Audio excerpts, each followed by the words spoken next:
We've got Melanie C with us this afternoon. Earphones out. Could you wear those little in-ear monitor thingies? Yeah, I've got them. They're a bit gross, aren't they? They look like a little fetus. You shove them in your ear.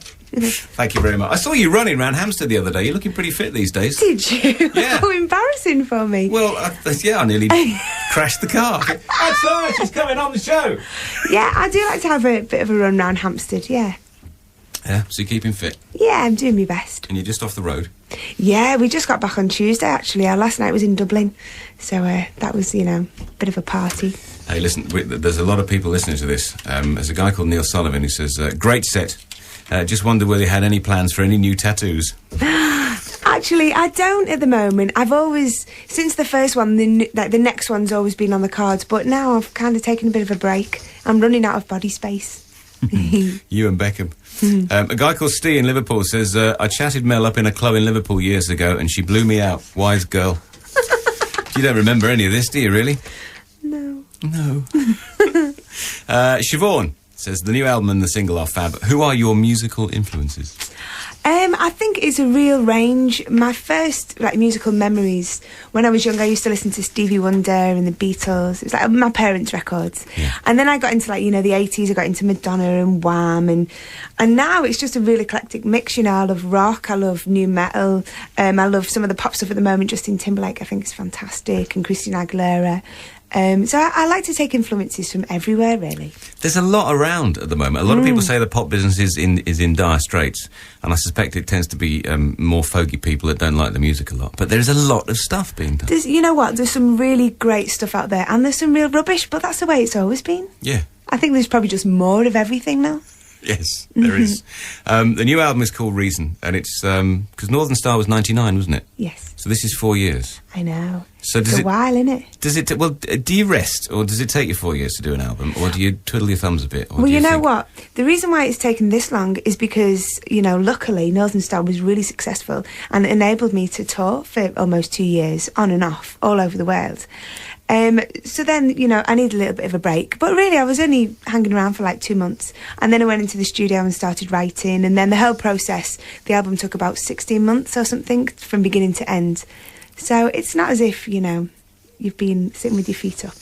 Because you only had about 7 days off in 2 years, didn't you, with the Spice Girls at one stage? There were some statistics flying about, weren't there? But they were quite accurate, yeah. It was a crazy, crazy time.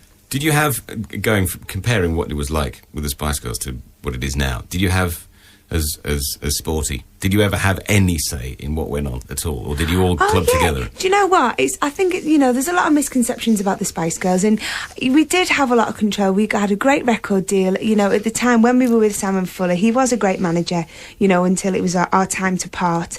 And we had a lot of ideas, and we were a strong little, fivesome at one point. So yeah, we did have a lot of say, but you do always have to compromise, being in a band, any band. It's a committee. It is. Yeah. And who decided on the costumes? Who decided on the stars? Costumes. You know what? It was true to ourselves, that's a way that we all kind of dressed, but of course we played up to a little bit when we were given our nicknames. We played on that a little bit, but it was never anything like you must wear this and you must wear that.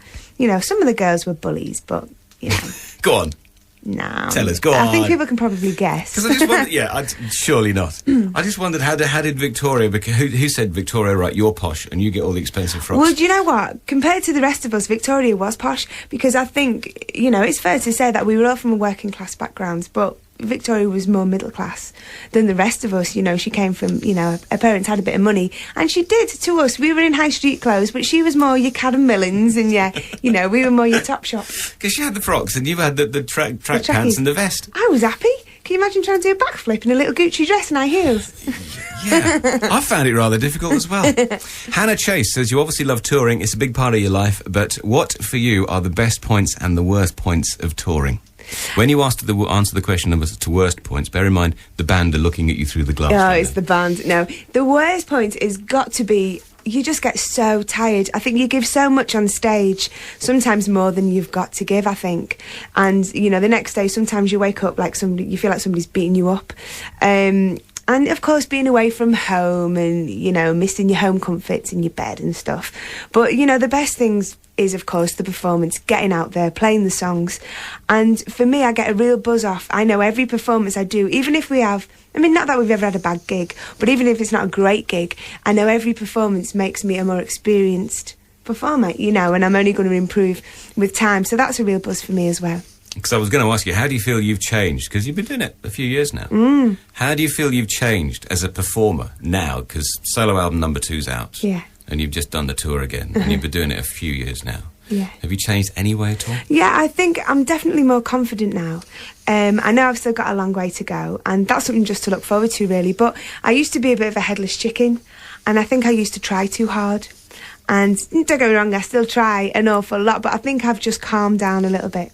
I've got a bit more faith in myself. All right. Victoria answers, not that one, surely. Please ask Melanie, what's the best thing she's been given by a fan? Oh, when you get quite good presents in Southeast Asia, actually. I remember being it was in Japan or somewhere close by, and I was given a watch. That was good. It'd be fake, though.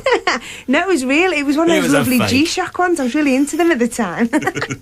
Have you ever been mistaken by people who think you are somebody else, another celebrity, says Bernadette in Scotland? Well, I don't think they mistakenly think I am this person. I think they just get us mixed up. But sometimes I get called Posh, and I get called Mel B as well, which is quite bizarre. That's the dyslexic fan, surely.